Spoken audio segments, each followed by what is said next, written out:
Picture this. It's the 1940s, and we're about to broadcast live from our radio station, W-MOO. Of course, none of us here really remember the 1940s, but those were the days, so I read, of radio broadcasts that stimulated our imaginations to develop some of the historic radio series. And now, with the help of the internet, we've been able to research how some of those programs were produced. Listeners had to visualize the action within the stories through scripts and the use of sound effects. For example, shoes banging on a table could simulate people walking. Clanging plates and silverware could simulate restaurant activity. And snapping a glasses case could simulate the locking of a door. Now, photographs from that era showed the radio actors as glamorous-looking ladies, which we have here today, and well-dressed gentlemen in suits and ties and clean underwear. Well, at least suits and ties. So, we've tried to replicate some of those features in our presentation. I've just been notified that our audience response track has been scratched, so we're going to ask you, our audience, to help us by participating in following the cue cards.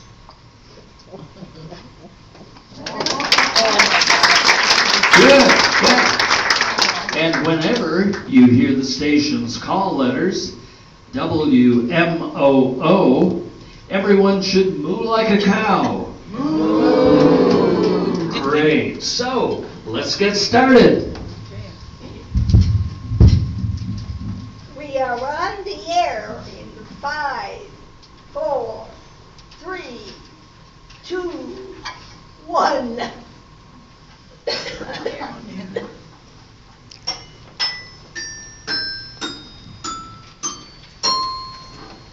Good afternoon and welcome, ladies and gentlemen, to W-M-O-O.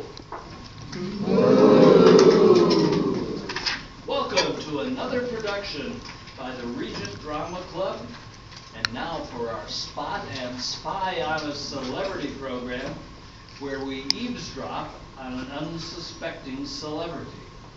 We have spotted a celebrity and her guest at a local diner, and they look like they're celebrating a special occasion.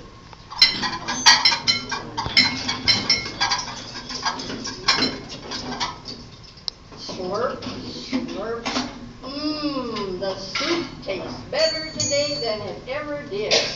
I think so too. It has more body, more flavor. Waiter, there's a fly in my soup. Oh, yes, I see him there under that piece of lettuce. Well, don't worry about it. The soup is cold, so it won't burn him. Well, if I must eat this soup, please pass the pepper. What? And make the fly sneeze? I'm not sure I like having a fly in my soup. Then take your spoon and fish him out before he drowns. Well, where will I put him when I get him out? Put him anywhere you want, except the salad. There's a spider on the lettuce and it might eat him. Speaking of lettuce, is it supposed to be so brown on the edges? Sure, prove this. It's getting ripe. Do you mean I've been eating unripe lettuce all these years? Yes. Aren't you glad you finally found out the truth? What would you do if I told you there is no celery in my soup? Stop right out of here. Hey, what's the idea of giving me an empty plate? I want to make sure you are well nourished. But the plate is empty. Well, you told me you can't eat red meat. You're on a no salt, low cholesterol, low fat, low sugar diet. I just want to give you a lot of what you can't have. Thanks a lot, but it's not very good. What would you like to drink today, coffee or tea? I'll have a cup of coffee, please. And what would you like in that coffee? Cream and sugar.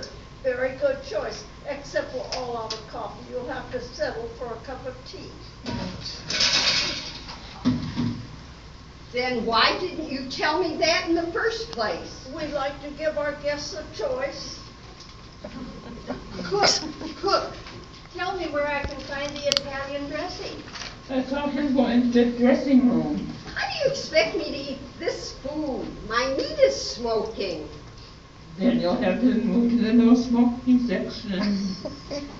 It says here on the menu that you serve a free-range chicken dinner for $5.95. Yes, ma'am, an excellent selection.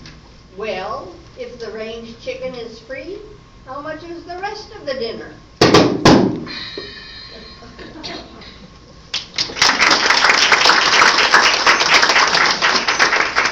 And now, a word from our sponsor, Chiquita Bananas.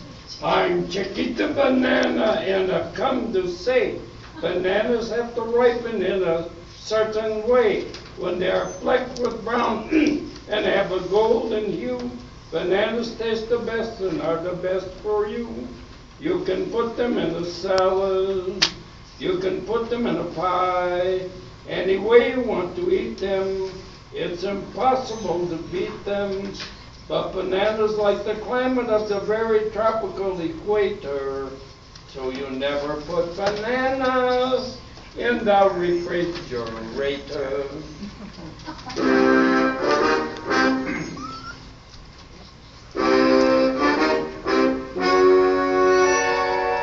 When we last visited Burnsville, Minnesota, we were in the backyard of Augustana Regent. One of the residents, Wendy Wednesday, is outside with her friend Sandy Sunday. Wendy is taking care of her own little garden plot when two men in an unmarked car stop their car and walk over.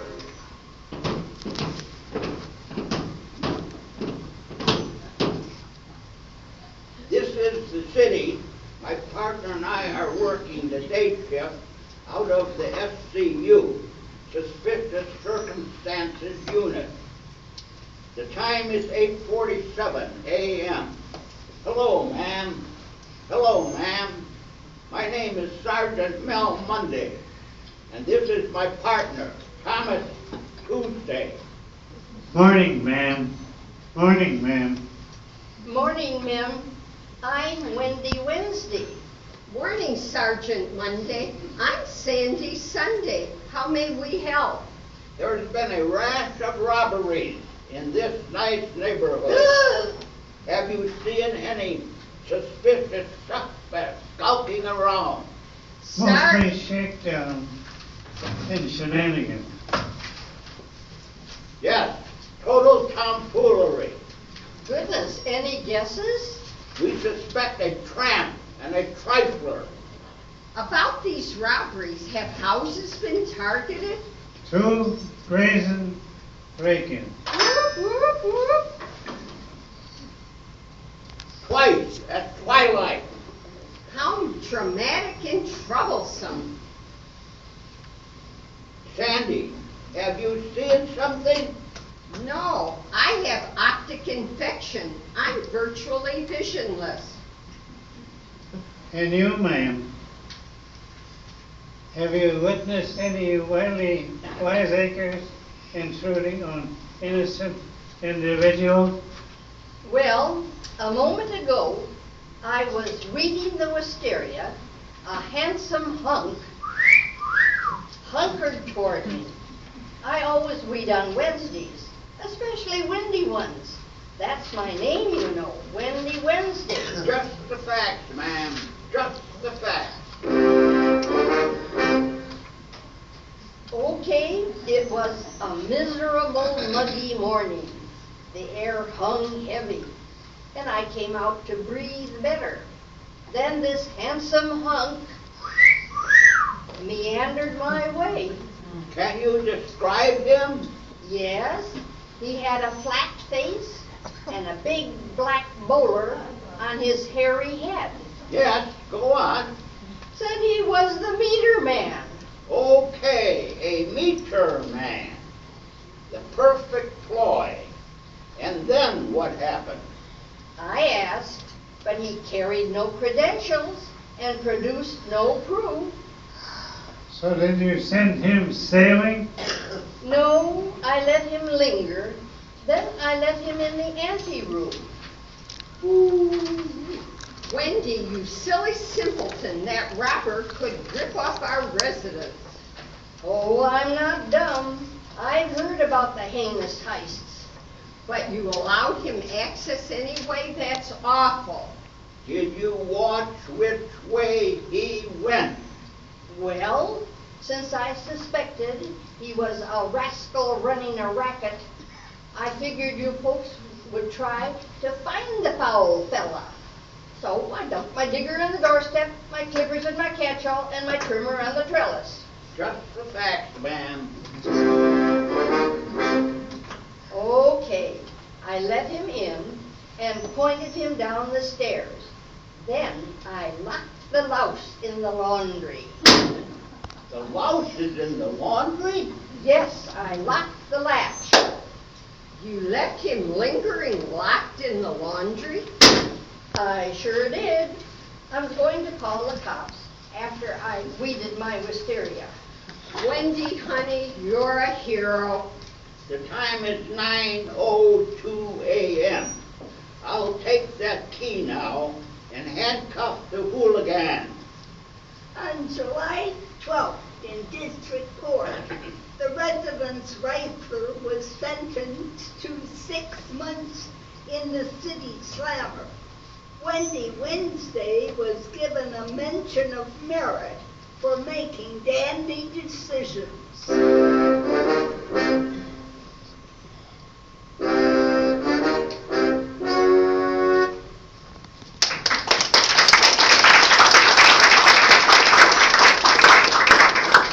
And now a word from our sponsor, Armour Hot Dogs. Hot dogs. Armour hot dogs. What kinds of kids eat Armour hot dogs? Big kids, little kids, kids who climb on rocks, fat kids, skinny kids, Even kids with chicken pox. yeah, hot dogs, Armour hot dogs. The dogs kids love to bite. Now, let's cut to our regularly scheduled programming, Fishing for Facts, the hottest new game show that will ever flood your airwaves.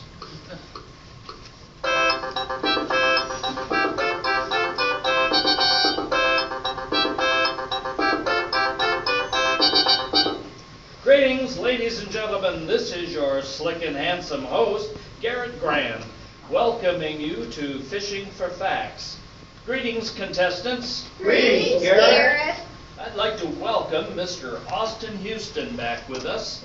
He is our reigning champion, and so far, he has won a grand total of $4,200.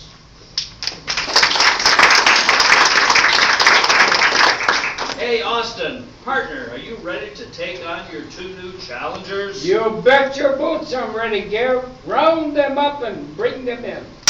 That's the good old cowboy spirit. Let's hear a great big Fishing for Facts welcome for Mrs. Jane Wise and Miss Trixie Dixon. First, Jane, tell us a little about yourself. It's my pleasure, Garrett.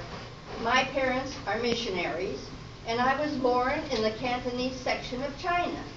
I graduated from the University of Chicago with a master's degree in fine arts. I'm married to an accountant, and I'm a librarian, and my hobbies include collecting Ming Dynasty porcelain and playing pan flute. Terrific, Jane, terrific. And our next contestant is Miss Trixie Dixon. Trixie, how about helping us get to know you? I'll try. Oh man, where do I start? Oh yeah, I was born and raised in a barn in Gary, Indiana. I've been married so many times I can't remember. My last husband, maybe he's still my husband, left me with my sick mama to care for. So I did what any self-respecting girl would do. I got a job and supported us as an exotic dancer. I was darn good at it, too. Was? Does that mean you no longer dance, Trixie? I retired from dancing when I got varicose veins in my legs. Now I own and operate the candy and popcorn stand at Herb's Bowling Alley. In my spare time, I take care of Mama and my little black mutt Gus. And I sew sequins on blouses for me, my mama, and our girlfriend. Wonderful. Trixie, wonderful. So, contestants, you know the rules of fishing for facts. The one with the right answer gets to fish. You drop a hook into the well of wisdom, and I will read the question printed on the fish you catch. It's $100 for every right answer. Oh, goody, I'd have to sell 100 bags of popcorn to make that much money. Try to contain yourself, Trixie. Now, contestants, remember, there's a shark in that water.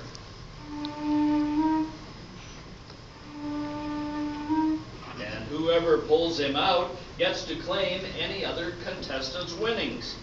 So, good luck. Okay, now our champion goes first. Are you ready, Austin? Yes, sirree. Just give me that pole, Garrett. It may not be a six-shooter, but I'm raring to go. Okay, let's listen to our champion drop his hook into the well. Well, look. What an exciting moment, and he's caught a fish already. Okay, contestants, for $100, I will read the question from Austin's fish. What's the capital of the state of Washington? There's a buzzer. Trixie rang in first. Trixie, do you have an answer? It is Washington, D.C. Sorry, Trixie, that's incorrect. Jane, you rang in too? Certainly I rang.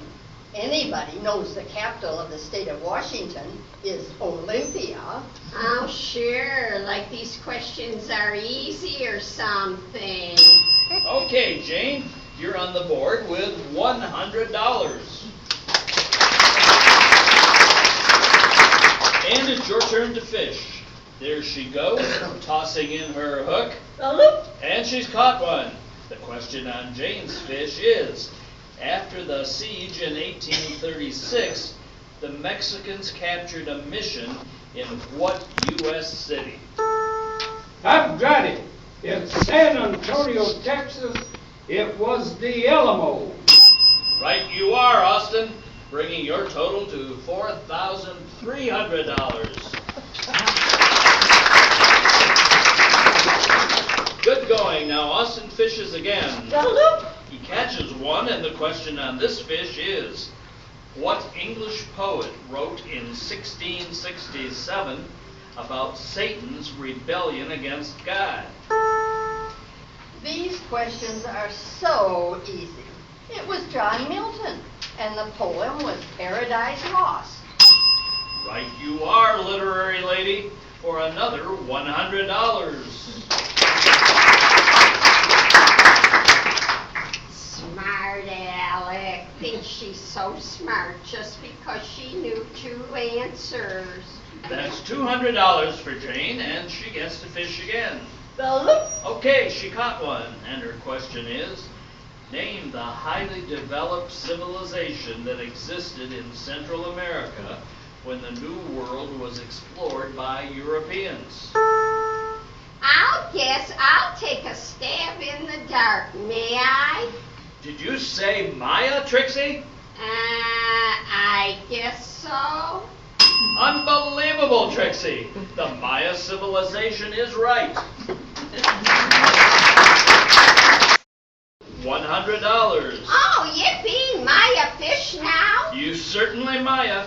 Trixie is fishing. Salute. She's caught one.